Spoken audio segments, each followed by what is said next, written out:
Hello, hello, lovely listeners. All of you ghouls and goblins. And everything in between.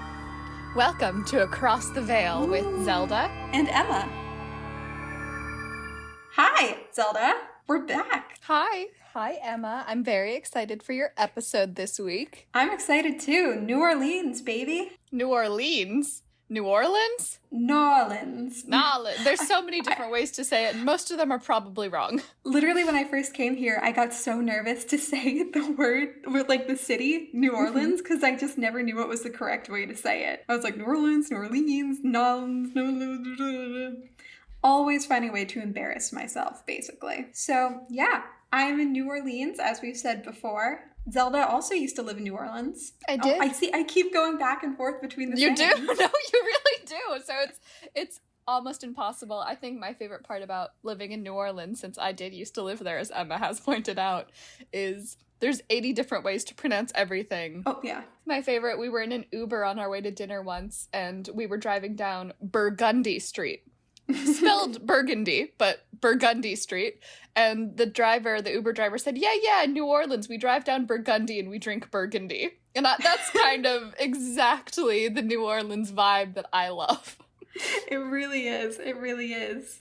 But yeah, I've lived here for about 3 years now. And I can honestly say that it's probably one of, if not the best city in the country. Because it's just nowhere else. It's nowhere else. You cross over a bridge and you're like, yes, this is what the rest of America looks like. But when you're in New Orleans, you're like, this is different. This is new. This is unique. It's nothing like anywhere else. I mean, it's spooky capital USA, which is why we love it. But the vibes are also incredible. Oh, yeah. Everyone just kind of got their own way of looking at and doing lives. People have costume closets. That's how I knew I was with my people. People have specific closets for all of their costumes for all the festivals and stuff that go on down there. I remember my first Mardi Gras.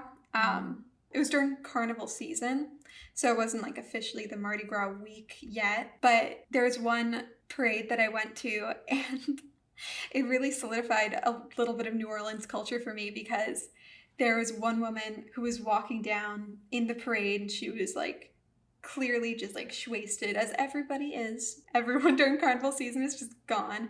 And she's in an insane costume. She's just holding this massive jug of vodka.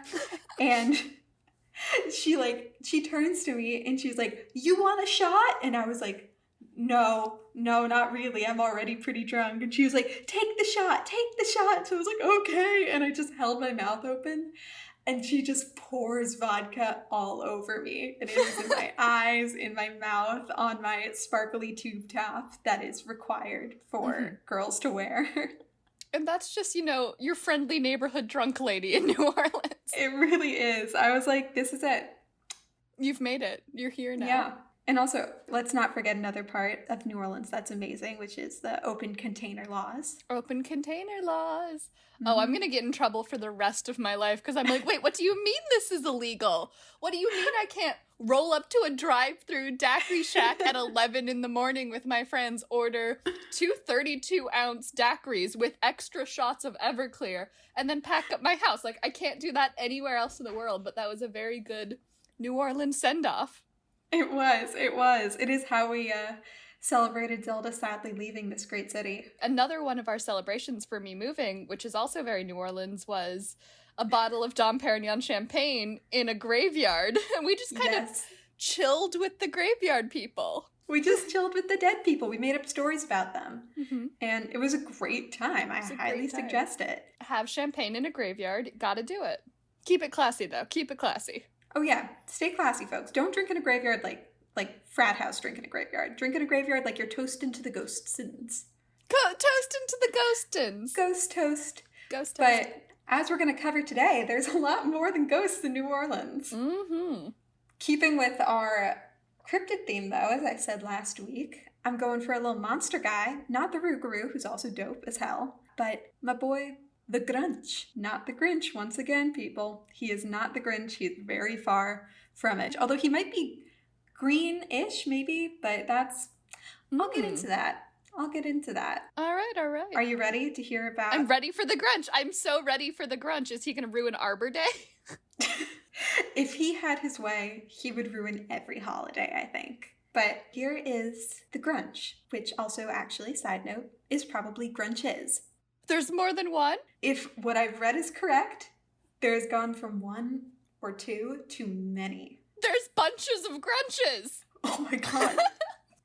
Yes, there is. There are bunches on bunches of Grunches. Honey bunches of Grunch. Honey bunches of Grunch. So, the Grunch, or Grunches, have been terrorizing New Orleans since the Louisiana Purchase back in 1803. And the stories have been passed down mostly through oral traditions, but it's believed that the term Grunch actually came from the name of a road. And there are two main origin stories as to how the Grunch was created, and they're just nuts. They're bonkers.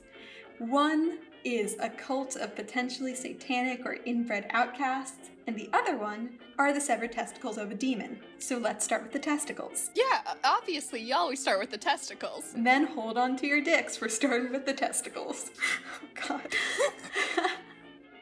So it may not surprise you that in classic New Orleans way, the first origin story revolved around voodoo and the incredibly powerful voodoo priestess, Marie Laveau.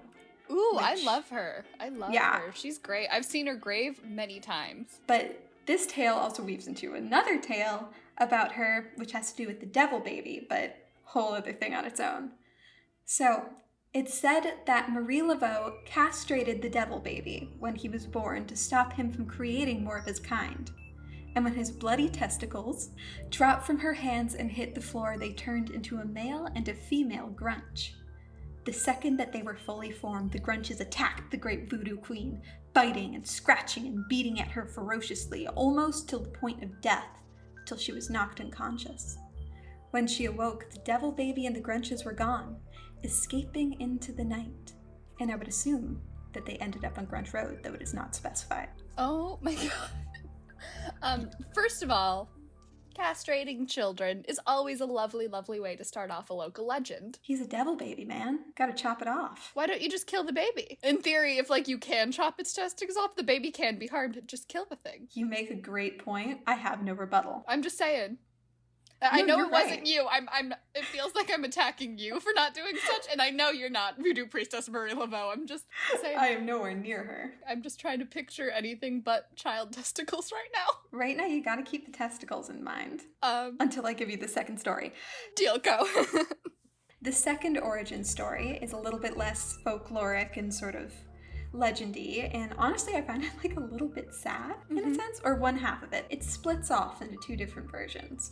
So it also dates back to when New Orleans was a pretty new city. So near the eastern suburbs of New Orleans, there was an old remote road of scant shells and sand, sheltered by overgrown woods, tall grass, and great water oaks that led to a dead end of a dark, swampy, forested wilderness. It's said that the road became home to a group of societal outcasts who were deformed and different somehow, that were forced out of the city because the city folk thought them to be creations of the devil and unfit to live amongst society. Society sucks. Yup. So the group retreated to a small road to take refuge in the woods, away from the cruel society that refused to accept them. So then, here's where the legend splits into two mini versions, one inbreedy and one satanic. Or it could be a combo. You can choose. Choose your own fucked up story. So the first, and this is the more widely believed version, is that the group inbred and combined their deformities, which caused their descendants to go mad, eventually turning into the creature we know and love, or creatures we know and love. And then the second variation says that to get protection, the group sold their souls to the devil, and in return the devil sent them the Grunch as a protector. In order to keep their protection, they would have to torture and sacrifice animals, and some even say, if you're bitten by a Grunch, you'll turn into one on the full moon. Werewolf style. Oh, so it's werewolfy. There's a lot of other folklore sort of going into the Grunch and his vibe, but either way, people mostly forgot about the road and those that lived there until farm animals, and particularly goats. There's a lot of goat action in this. Grunch loved goat, so a lot of animals and later people began disappearing, and there was reports of strange creatures roaming the road. And that definitely picked up attention, and thus Grunch Road was born, named either for the creature, either it's a little chicken and the egg sort of thing. It's either the Grunch was named after the road or the road was named after the Grunch. No specification. I think of the two mini stories, I like the devil one better just because if it was just the incest, like, why didn't that happen to the royal family of England? You know what I'm saying? True.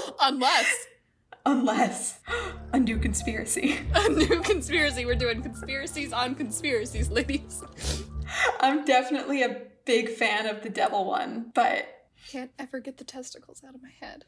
So let me give you a little description on what our boy looks like. As with, honestly, most cryptids, there are usually a lot of different variations because nobody really gets a good photo of them. But people liken the Grunch as to sort of a regional version of the chupacabra, because they're described very similarly. So if you don't know what a chupacabra is, you're about to hear what it basically looks like. And if you do know, you basically already know what the Grunch looks like. So most describe the Grunch as a goat-like creature around 4 feet tall, but don't let his height fool you. Though he be but little, he is fierce. With leathery or scaly black-gray skin, although all of the art I've seen of him online has him being bright green. So I'm honestly thinking that there is a little bit of a Grinch influence coming out online with people's thoughts on him, because every single report says like scaly, leathery, black-gray skin, but then the art is like, he's a beautiful bright green little boy. I mean, he's still nasty, but like... Anyways, so a few others say that it's actually the size of a man with a goat's head and razor-sharp teeth. People say that its eyes glow either red-orange or blue-green, and you know it's coming because it has a horrible stench, and it can howl like a wolf, scream like a banshee, or bellow and screech like an ape. This just sounds like my freshman year boyfriend, honestly. Honestly, sounds like any frat party ever. Any frat party. It's the terrible stench. The lights are changing. Large creatures. Howling. But, so my boy also comes with a few special abilities, too. So he's got a little magic in him, maybe. He's said to be intelligent with some human-like capabilities, like opening doors and using tools. But some even say it can phase through walls. But that kind of makes the opening doors a little bit of a moot point. It does. Also, where are the walls in the forest? I guess he's going through trees. I'm just thinking, like, if it can phase through walls, it's using tools. I'm just like, how does this thing get its kicks? He needs a hobby. Murder's a pretty good hobby. He's just whittling. But let me tell you about how he does hunt. So his favorite way to hunt is to wait in the tall grass or reeds for a victim and then pounce on them, make a single hole in their body. I'm assuming either cutting it with like a claw or biting in. Or using his nice little tools. Or using a tool. And then just sucking up all of the victim's blood and potentially organs through that one little hole. So like basically picture like a mid-sized gross lizard goat hybrid that likes to slurp. Maybe the tool is a straw. We don't know. It's not specified, but that would be a pretty good tool. It would be. So there's obviously been reports of him since the 1800s, but again, all of them are word of mouth. But from everything I've read, people have concurred that there is a real Grunch Road. Like, it actually was a thing. The location is somewhat debated, but most believe that it's in a remote part of eastern New Orleans near the community of Littlewood, and that it's a paved road that's unmarked, but it's also off the major 2-lane highway of Hayne Boulevard. But that has to do with a lot of the new sightings, so there are modern sightings as well. And there's not a huge amount of reports. Again, it's mostly hearsay, just like how the old stories have been passed down through word of mouth. The people who've seen him now are usually in passing cars along the highway or the rural areas, and they see him running along the side of the road or attacking their vehicle. And he has a fun new way of getting snacks, too. He has a fun new way of getting people. So basically, he will injure an animal, and it's normally a goat because my boy loves goats. I think he sees himself in them. But he'll injure an animal and leave it on the side of the road for a passing car to see. Then he'll hide in the reeds until someone stops to check on it, and then he attack. That's a very, very scary and interesting way of hunting. He's smart. Like, that's really intelligent. He's doing good, except for the majority of reports of people who've seen him have reported him rummaging through the trash or attacking pets. Like, that's That's the main sighting. Like, there's been Oh, how the mighty have significantly, fallen. I know, there are significantly more reports of like garbage men saying that they saw a weird scaly animal getting up in that trash rather than people like actually getting attacked by it. A lot of pets getting eaten. Sightings of the Grunch dropped off in the 1980s, but were revived in 2005 after Hurricane Katrina, which people believe that these later sightings occurred because the Grunches, I'm gonna assume it's a bunch of Grunch, were flushed out of their habitats during the hurricane, and so they had to take up residence elsewhere. So they have just spread out all across New Orleans and the nearby parishes. So they've been seen in the darkest parts of New Orleans City Park, in the golf course actually. And there's one main report. The biggest sighting and most famous sighting was in Harvey, Louisiana, where a woman said that she saw one eating her neighbor's dog, leaving a bloody, drained carcass behind. And then other people have reported them sucking the blood out of cats. So again, it really seems like they've kind of lost their taste for humans and really gone for poor little pets and animals. Yeah, but that seems kind of in line with the devil story that they were using like animal blood to keep the Grinch alive in the first place. So maybe True. just kind of reverting back to what it knows because it's been displaced. True. So he's gotten a real taste for pets, and people from the grunchiest areas of New Orleans, because he's still in the Grunch Road area, to Harvey, to Lakeview, many of them will lock up their pets at night for fear of the Grunch and his Grunch munch. The Grunch bunch and their Grunch munch. So that's basically the Grunch. But here's the tea. So there's basically zero concrete evidence for Grunches. It's all anecdotal, and I found one photo, but it's the blurriest photo I've ever seen in my life. And it's basically just a photo of reeds on the side of a road, and then there's like a weird little blob grayish animal on the side. And like the origin stories are so bonker-tony that it just seems a little unlikely. So if I personally were to decide what I think it is, I would say people are seeing weird, mangy, rabid raccoons. Oh, I was gonna say that too. Yeah? Yeah, Right? because Like, going through the garbage, and then a raccoon, if it gets mange, it looks black and scaly. exactly. And then also like if they're rabid, then they're gonna attack things. Mm-hmm. So that's my personal opinion. So I think people are seeing, to be fair, raccoons can be scary. They're adorable, but they can also, if they're rabid, they're scary. I wouldn't want to go near them either. And if they're like snarling and I'd be freaked out too. And if you already have like a superstitious nature, then you're gonna kind of go towards that. But that being said, it is interesting that they're described so similarly to chupacabras, but that their sightings actually date back way earlier than like the chupacabra. And like Louisiana has some nasty, dangerous animals out there in the murky swamp. So like I'm a believer in the raccoon theory, but Who knows what's out there? literally who knows what is out there. I could easily, not that easily, but I could see some sort of Grunch-like creature hiding out there in the swamp. Maybe an alligator and a goat somehow. We're like, hey, let's get it on. Thus, our beautiful boy was created. That's the best Hallmark movie ever. I think we should sell that plot. That's real romantic there, Ems. Story of the Grunch, how an alligator and a goat fell in love.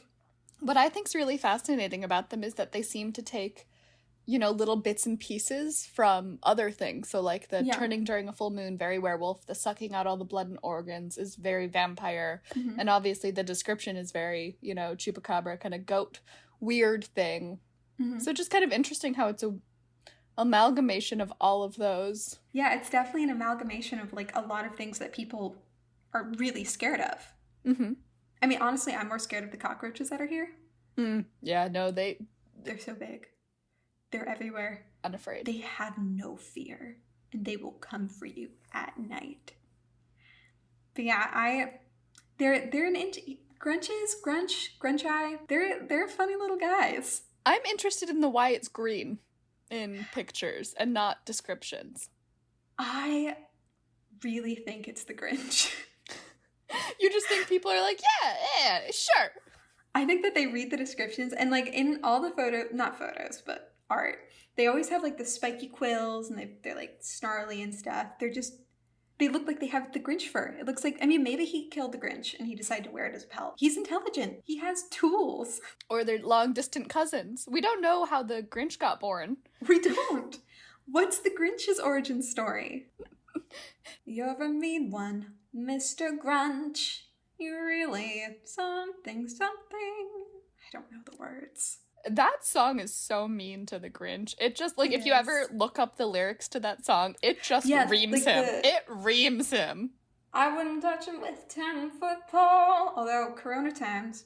Don't go anywhere near anyone without a 10-foot pole. Yeah, that's what I have about the Grunch. I loved that. I loved the Grunch. It was nice hearing about Louisiana things. I miss it there. Yeah, the city still just keeps on kicking. It's a good place. And I'm proud to say it's home of the Grunch. And another horrifying, disgusting creature. Yourself. Me. Yes. I and the Grunch, the most horrid creatures in all the city. I'm sure there's something worse out there. We just don't know. It's the cockroaches. Or the mosquitoes. Honestly, the mosquitoes are horrific too. I would like to also apologize to everyone who's listened to this podcast. I would like to apologize for making you picture severed testicles on the floor turning into creatures. I just can't think of penises anymore without thinking of the Grunch. So, Zelda, what do you got for me for next week? Well, I figured since it's been so fun talking about the places we are now, I think our next few episodes should be concerning the places we came from. So I'm from Singapore, and I've been doing a little research and seeing what creepy crawlies are in my neck of the woods. Yeah? It's a time. I'm not gonna lie to you. It's a whole kit and caboodle. It's a whole time. Is that the cryptid? The kit and caboodle? No, but we should make it one. Well, that's all we got for today. That's all we got for today. See everyone next time across the veil.